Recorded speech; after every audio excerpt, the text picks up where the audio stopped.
En el departamento de Caldas, Colombia, cada 2 años tiene lugar un carnaval lleno de magia y colorido, música y danza, sincretismo y mestizaje, donde lo sagrado y lo profano se fusionan en una fiesta con un protagonista muy particular.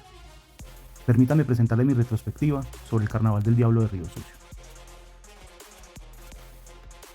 Se cuenta que antaño dos pueblos conformaban el actual Río Sucio, Quiebralomo y La Montaña.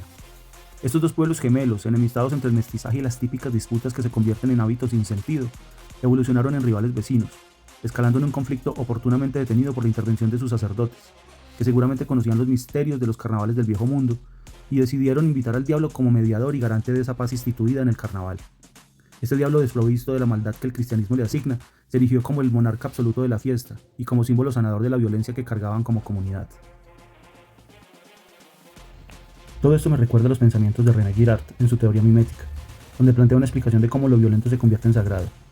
Girard observó que el humano desea imitando el deseo de otro, y por los efectos del tiempo, la fricción y la envidia, el modelo imitado se convertirá en rival y la situación escalará hasta convertirse en una guerra, a menos que se desencadene el mecanismo del chivo expiatorio. El mecanismo del chivo expiatorio puede encontrarse en múltiples mitos alrededor del mundo, reconfigurado y adaptado a todas las circunstancias y tradiciones, pero siempre con los mismos elementos. Usualmente comienza con un conflicto entre hermanos, personas, sociedades, pueblos, naciones, culturas o ideas. Después, la tensión la disipa un forastero salvador que aparece o emerge del anonimato. Esa vez es una deidad, otra vez es un ser humano o incluso un animal. Este resulta ser acogido, celebrado, venerado y convertido en rey.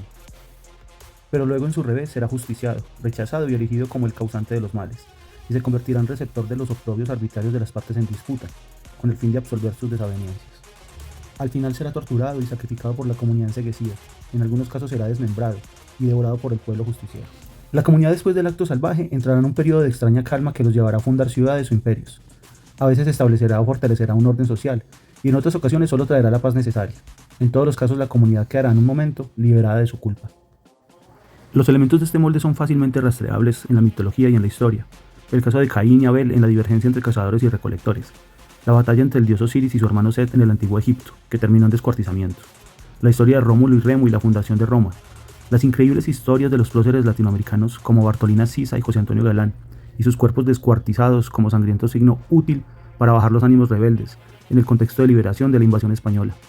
La decapitación de Robespierre y la insólita cadena de chivos expiatorios que requirió la institución de la Revolución Francesa. Los linchamientos televisados de tiranos y milicianos locales, seguidos por saqueos y despojos transnacionales en nombre del orden mundial.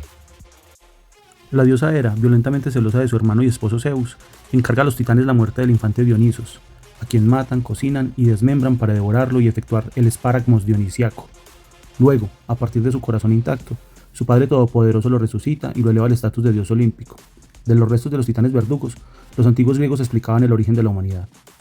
Las bacantes, sus seguidoras, continuaron conmemorando el esparagmos o descuartizamiento, consumiendo la carne de corderos sacrificados en honor a su Dionisos, en rituales misteriosos que hasta hoy permanecen velados por el tiempo. Los antiguos griegos tenían la figura del fármacos, un desventurado ser al que culpaban de todos los males y luego sacrificaban o expulsaban de la ciudad para sanar sus vidas.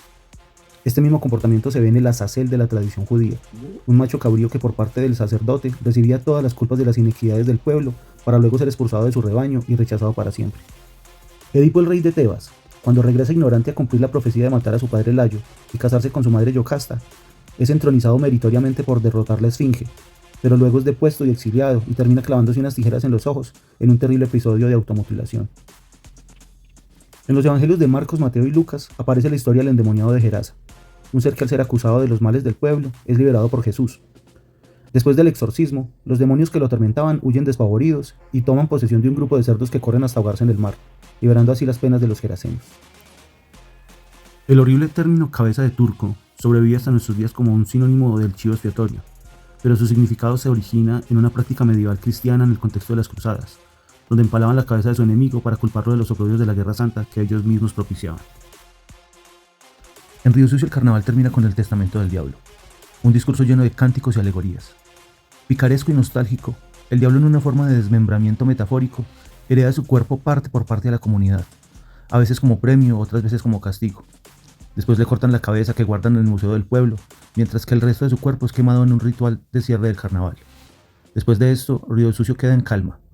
Las atestadas calles se tornan solitarias y el olor a aguardiente y guarapo se desvanece con los días. La resaca de dimensiones mitológicas termina a las puertas de la Cuaresma.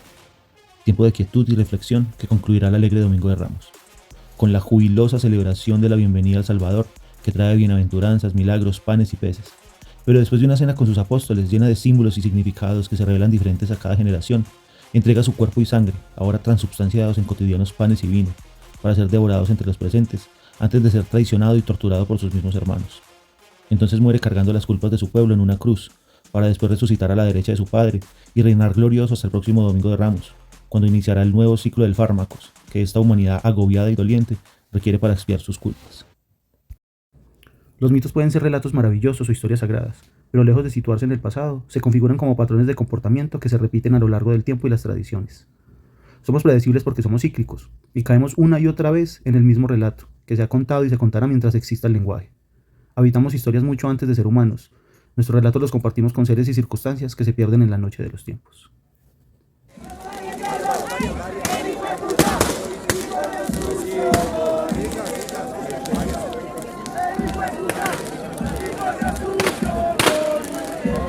Copiarlos con